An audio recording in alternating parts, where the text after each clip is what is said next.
naglabas ng kanyang cheque. Pero bago ang lahat, magpapakilala muna kaming lahat. So, ito mga kasama ko yung mga OFW. Yan, kaway-kaway na dyan.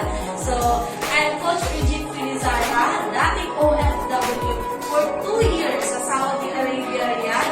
Ngayon, for good na, isa na sa kumikita ng 6-digit dito sa negosyo ko. So, I'm Sarah Rosalie, dati din ako OFW sa Saudi Arabia sa Talim for 2 years and ngayon nandito na din ako sa Pilipinas for good and yun, dahil yun sa programa na ginagawa natin sa online. And syempre, Ayan, so hello po sa inyo lahat. I'm Coach Lian Asibron, dating OFW from Kuwait. At syempre, napawal sobrang ganda ng sistema natin dito sa OFW.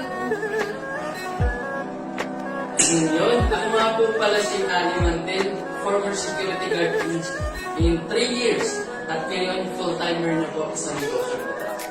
So, hello everyone, Axel Demetria naman po dito po sa Pilipinas. Ako po yung dating estudyante po, nakagraduate po ng scholarship po dahil po sa ating negosyo na Empowered Consumer Services. Hello, ako naman po si Jen Aldamar, isang OFW. 2 years na nakauwi na dito sa Atlanta. Yes. Hello everyone. So ako naman po si Boyna Bashano, dating OFW from Damam.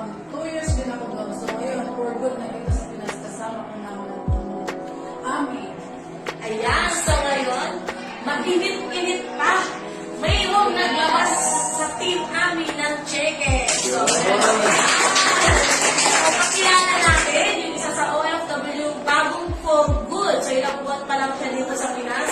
And, ayan. kumita na siya sa Ayan! Hello! I'm Hamna Sari, dating OFW din sa bansang Saudi Arabia and ngayon po for good na dito sa Pilipinas dahil sa tulong ng negosyo natin dito sa Facebook. So, ayan, yung good news pa dito is dati rin po ako OFW na katulad nila na isa din sa napresentahan habang nasa abroad. So, sumulungan po ako habang nasa abroad, ginagawa yung trabaho sa abroad, and habang nagpe-Facebook, ginagawa ko yung negosyo. And good news po, kumita po ako, nag-check na po ako, and ito na po nasa worth of 100,000 po.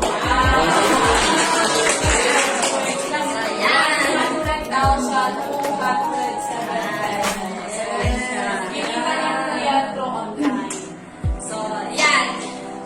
Sa mga hindi pa pa-member na nandito na nakakapanood ng video na to, so, subukan nyo po ang business na to habang nasa abroad ka pa lang. Kasi kung kami natulungan ka, ang dami namin dito, so, ikaw naman ang susunod.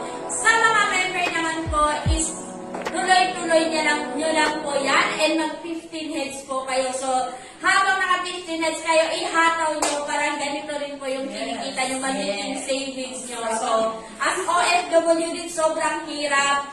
Araw-araw nagtatrabaho pero walang ipon. So, kung ikaw walang ipon, subukan mo to para ikaw naman ang next makapag-for good. Yes! So, ngayon naman, interview natin yung nag-imbita sa kanya. So, paano mo na-imbitahan si Hamna Sari? Yan. Actually, isa sa pinakamabilis na nag-join si Hamna kasi wala pang 5 hours. Simula nung na-explain ko sa kanya yung business through online, isa din po siya sa hindi ko kilala. Sa Facebook before, na Facebook friends ko lang siya, pero nung napresentahan ko siya, na-explainan ko about sa business na gustuhan niya agad. Yun nga, wala pang 5 months, wala pang 5 hours. Ayan, resibo na po yung napadala niya sa akin. Nag-join po agad siya. Kaya kung ikaw, napresentahan ka na din ng negosyong to, yan, kung sino man yung nag-send sa'yo ng video na to, napresentahan ka lang niya ng negosyo to, mag-join ka po agad. Bakit?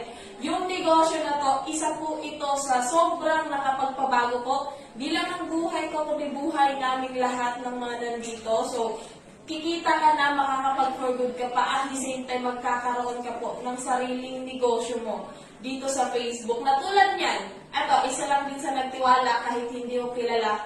Nung nag-for good, ito po agad yung kinita niya. So, ito po yung first check niya. And actually, may laman na naman po yung account niya ngayon.